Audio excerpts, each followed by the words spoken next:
Hey everybody, welcome back to Fab Time. I want to give you guys a quick video of the Airline plumbing material that I'm using here in the shop at home. I put this together a couple weeks ago, and I just haven't got around to putting a video together of it yet. I did a pretty cool one yesterday, but it ended up getting really long, about 18 minutes. So I had to kind of watch through.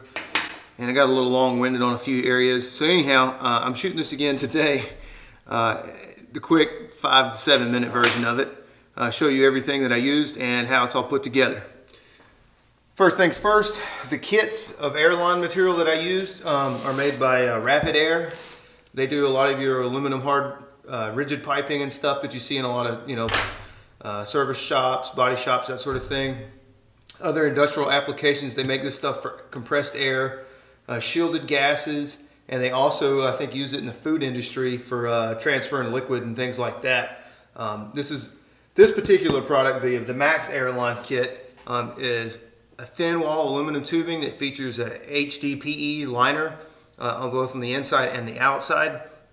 So you've got a real smooth surface internally. It's flexible. Semi-rigid is the easiest way to explain it. You don't need a tubing bender or anything to bend it. You can just kind of, bend it by hand. You can flex it with your knees. It's tough to bend in a little short run like this, but you can push it flat against the table, or if you need to do a tight radius, you can bend it around, like a welding cylinder or a piece of pipe, something like that. These kits are a little under 200 bucks, and it comes with 100 feet of Airline. 3/4 inch diameter, so you're going to have good flow through the shop and be able to carry your CFM requirements. Each kit comes with 3 of these aluminum air drops, and each drop features comes with a brass plug. And this is 1/2 inch in and 1/2 inch out.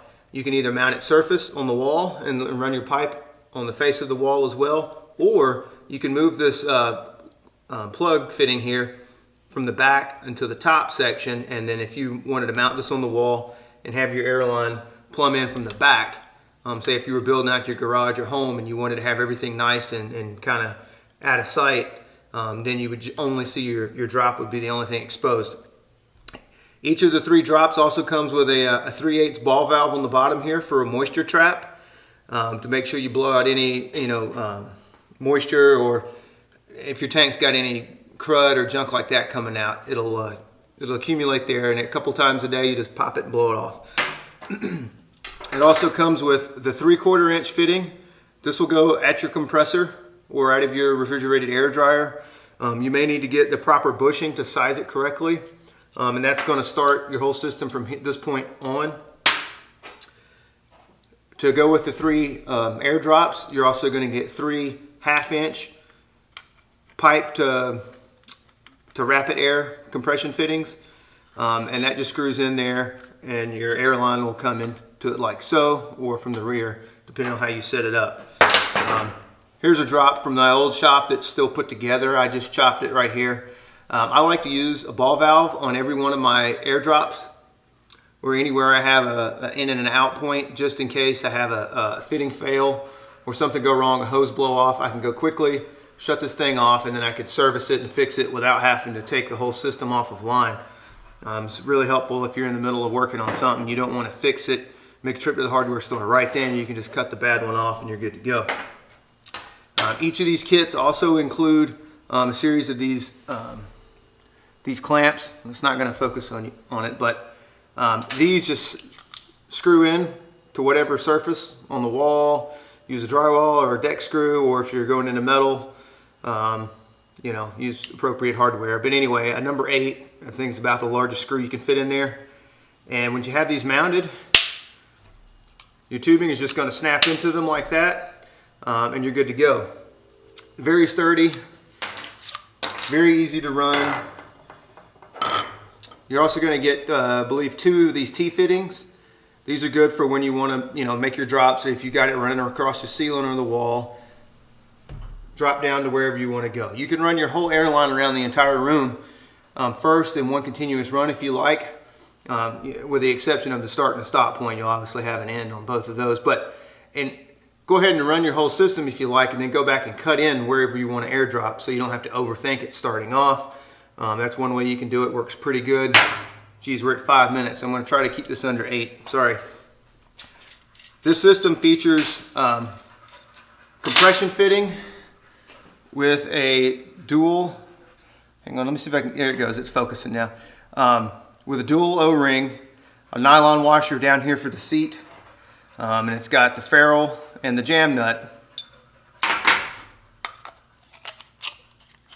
Go ahead and slip the fittings together on your tube. It comes supplied with the tubing cutter as well.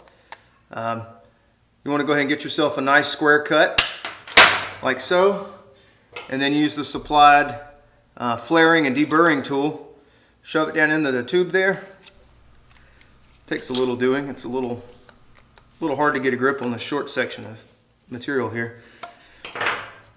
Once you, I don't know if you can see that, but you get a nice little chamfer in there, both inside and outside.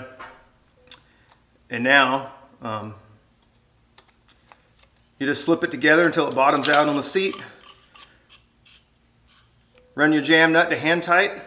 I don't have a marker handy, but take yourself a magic marker, Sharpie or whatever, and just put an indexing mark across the nut and the T itself. And then you're going to go 3/4 past hand tight with the wrench, and then you're snug and locked on. You won't have any leaks or any problems. And that's how that goes together. Click the links here to check out this setup for yourself. I'm not endorsed by them or making any money from this. I just wanted to share with you all what I've used for going on 5 years now and had good results with. I had black pipe before originally. You know, it's bulky, it's hard to work with. You do end up with some rust scale and contaminants like that blowing out of your airlines at times. And then of course, you know, the condensation doesn't do well on it. This stuff's nice because it does feature that liner inside the aluminum, so that you're not going to have that problem with dirt and debris, things of that nature. Also too, I did a little research on their website, and although, you know, most of the stores and your retail places, they're only going to have this in the 3/4 inch kit, they make this stuff all the way up into 2 inches in diameter. The fittings are different on the 2 inch, but I believe all the way up through 1.5 inch, they still use the same kind of ferrule or compression fitting deal. The 2 inches have a special crimp tool, kind of like a one-time use hose clamp that squeezes really tight and has a different style kind of barb system. Similar concept though. They recommend if you run this stuff that's exposed to sunlight that you put a protective covering over it because the jacket does not have any UV protection and it'll fade. I know this for a fact because I had a run at the first shop that we had this stuff in, and the sun hit on it every afternoon, you know, for a couple hours towards dusk, and it chalked it out, made it really light blue. Luckily it was only a couple of feet, so, and it didn't cause any long-term issues. If you're going to run it outside of the building anywhere, or you know, anywhere where a window lets light pass through on it, you're going to want to keep it protected long-term. Also too, they say you can bury this stuff in the ground straight in the dirt or concrete without any protection around it. So that makes it really good, especially in my situation here, because I have the other garage across the yard, the one that you can get to from the driveway that's closer to the house. And I need to get air into that building, but I don't want to buy 2 air compressors. So I've been, you know, trying to figure that problem out since we bought the house. Geez, we're almost 9 minutes. Sorry, folks. And upon digging on their website a few weeks ago, I discovered that you could bury it. So I've got a little bit of concrete slab to get past before I get to soft dirt again.